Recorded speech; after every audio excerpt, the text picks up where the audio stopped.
जय गुरुदेव। पतंजलि योग दर्शन के आज के हमारे जो सूत्र नंबर है वो है हमारे 31 और 32। आज हम इसको पढ़ेंगे, समझेंगे कि ये हमें क्या, इनके माध्यम से हमको ज्ञान प्राप्त होता है। तो पतंजलि योग दर्शन के हमने जो सूत्र नंबर 31 और 32 है वो क्या कहते हैं, तो इससे पहले वाले जो 30 नंबर के सूत्र था उसमें वो कहते हैं कि अंतराय होते हैं। महर्षि पतंजलि जी कहते हैं कि देखो 9 अंतराय होते हैं। ये 9 अंतराय क्या होते हैं, तो बोलते हैं कि देखो ये 9 अंतराय एक योगी की साधना को विघ्न करने के लिए होते हैं, जिससे कि उसकी साधना पूर्ण नहीं होती, साधना टूट जाती है, समाधि टूट जाती है, उसकी साधना नहीं पहुंच पाती, वो सिद्ध नहीं हो पाता। वजह तो बोलते हैं अंतराय। ये जो अंतराय हैं, इन अंतरायों की वजह से समाधि प्राप्ति नहीं हो पाती उसकी। तो 9 अंतराय हम पढ़ चुके हैं, आज 5 और अंतराय। देखो ये 5 जो अंतराय हैं ये उन 9 अंतराय के दोस्त हैं।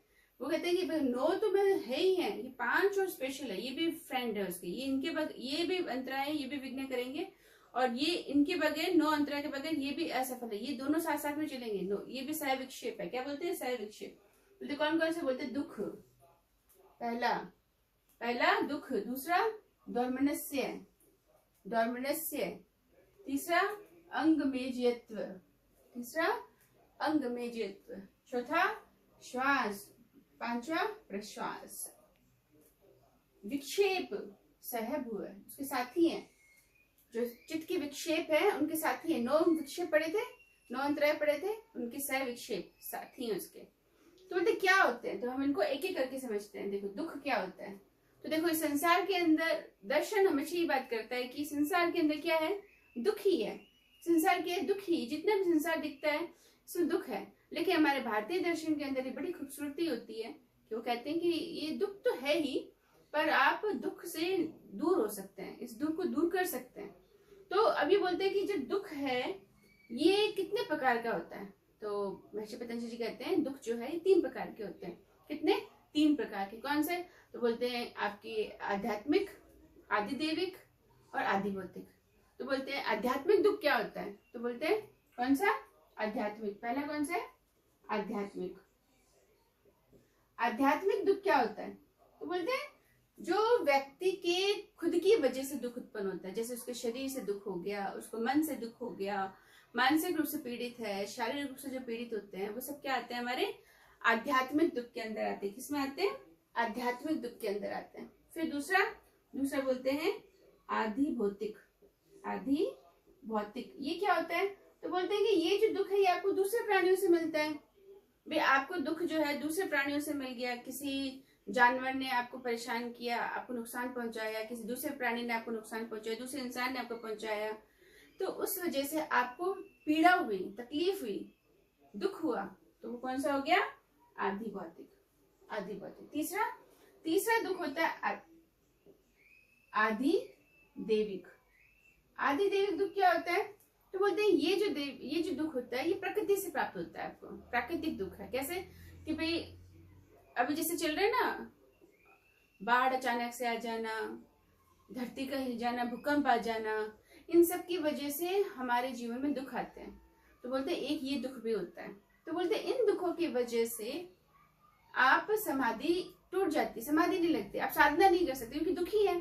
जब व्यक्ति दुखी होगा तो वो दुख में जीवित रहेगा ना, वो कैसे समाधि साधना में लगे रहेगा।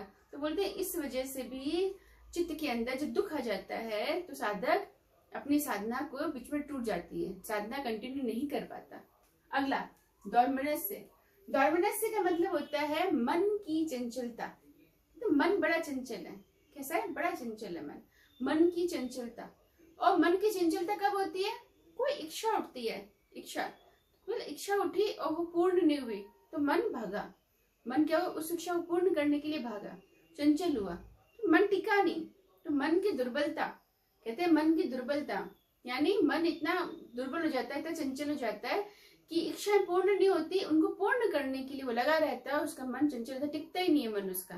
क्योंकि मन तो तब टिकेगा ना जब उसको लगेगा मुझे कुछ नहीं चाहिए, ठीक है, सब जो है बहुत है, तब हमारा मन स्थिर होता है। लेकिन अभी हमको तो बहुत चाहिए होता है। बोलते हैं चित्त के अंदर जब ये ऐसी अवस्था होती है कि मन जब शांत नहीं रहता, मन स्थिर नहीं रहता, तो साधना में वो विघ्न पड़ता है। साधन योगी जो है वो समाधि में लगातार नहीं बैठ सकते, समाधि टूटती है उसकी। फिर बोलते हैं अगला अंग मेजत्व। अंग मेजत्व का मतलब क्या? अंगों का कंपन होना, अंगों का कंपन होना। अगर आप बहुत उम्र के हैं या आपने अपने शरीर को साधा नहीं है, शरीर को साधने का अर्थ होता है जैसे हम हड्डियों को पढ़ते हैं ना कि भाई पहले शरीर को साधो, क्योंकि बोलते हैं कि भाई 30 वाट का बल्ब है, उसके अंदर आप 600 वाट का पावर डालना चाह रहे हो तो वो बल्ब फटेगा ही ना। तो बोलते हैं ऐसा नहीं करना, शरीर को साधो, तो शरीर को मजबूत करना। शरीर मजबूत नहीं होगा, अंग में कंपन रहेगा, तो अंग में आप समाधि में बहुत देर तक नहीं बैठ पाएंगे, समाधि आपकी टूट जाएगी, समाधि विफल हो जाएगी आपकी।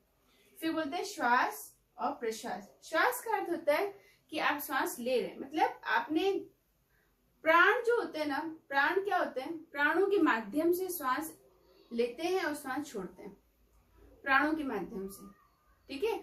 तो प्राण हमारे अंदर होते हैं और श्वास हम लेते हैं, इनहेल करते हैं, इनहेल एंड एक्सहेल हम करते हैं, सांस लेते हैं छोड़ते हैं। जब ये श्वास बहुत तेजी से हम ले रहे हैं बिना नियंत्रण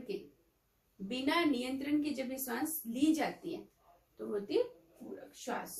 और प्रश्वास का अर्थ होता है जब उधर से पूरी तरह से बहुत तेजी से श्वास छोड़ दी जाती है, छूट जाती है, तो वो होती है प्रश्वास। ये दोनों भी सह विक्षेप है, क्योंकि साधना के अंदर बहुत ही शांतिपूर्ण तरीके से योगी समाधि में बैठता है, जहां वो अपने खुद की सांसों को भी नहीं सुनता। अगर इतनी तेजी से सांसें ले रहे होंगे, चल रहे होंगे, तो कहाँ साधना, कहाँ समाधि लग रही होगी। तो बोलते हैं जब आपके सांस पर नियंत्रण नहीं है ना, तो वैसे भी आप समाधि में नहीं बैठ सकते, समाधि आपकी लगेगी नहीं, आप साधना कर ही नहीं सकते, आप प्राणायाम कर ही नहीं सकते। क्यों? क्योंकि श्वास प्रश्वास भी आपके सही नहीं है। तो बोलते हैं बिना आपके नियंत्रण के श्वास लेना आना और श्वास का छूटना, ये होता है श्वास प्रश्वास की समस्या, यानी ये सह विक्षेप होते हैं। तो ये बोलते हैं 5 जो है ये क्या है, ये विक्षेप है, सहभू है, ये उनके साथी हैं, 9 अंतराय के साथी हैं। ये वो 9 अंतराय तो हैं, उनके साथ में ये और अंतराय है, ये भी आपके साथी हैं उसके। फिर बोलते हैं कि ठीक है, अब बोलते हैं कि इन सब को, वो जो 9 अंतराय हैं उनको, और ये जो सह विक्षेप, ये जो विक्षेप है, ये जो हमने सह विक्षेप पढ़े, इनको, इन सब को बोलते हैं कैसे खत्म करें, कैसे करें। तो बोलते हैं देखो, इनको हमने पढ़ा वहां पे इससे पहले कि ईश्वर प्रणिधान के द्वारा हम क्या कर सकते हैं, प्रत्यक्ष चेतना, यानी अपने आत्म स्वरूप का ज्ञान हो जाता है और अंतरायों का अभाव हो जाता है। तो हमने कहा ठीक है ईश्वर प्रणिधान, तो ईश्वर प्रणिधान में क्या करते हैं, एक तत्व का अभ्यास करते हैं। क्या करते हैं, एक तत्व का, ओम का जप कर रहे होते हैं, जप करते बोलते एक तत्व, बोलते तत्व प्रतिषेध क्या करना है हमको। तो बोलते हैं आपको यहाँ पर भी क्या करना है, अभ्यास करना है। क्या करना है, अभ्यास। क्या करना है, तत्व प्रतिषेध अर्थ एक तत्व अभ्यास है, एक तत्व अभ्यास है। तत्व प्रतिषेधार्थम, तत्व प्रतिषेधार्थम एक तत्व अभ्यास है। तो बोलते हैं ये क्या उपाय बता रहे हैं आप। तो बोलते हैं तत्व यानी इनका निवारण करने के लिए, किनका, इन सह विक्षेपों का निवारण करने के लिए आपको प्रतिषेध, उनका निवारण करने के लिए एक तत्व का अभ्यास कीजिए। किसका, एक तत्व का अभ्यास करना है आपको। एक तत्व का अभ्यास क्या होता है, ये हम आगे के सूत्रों में पढ़ेंगे।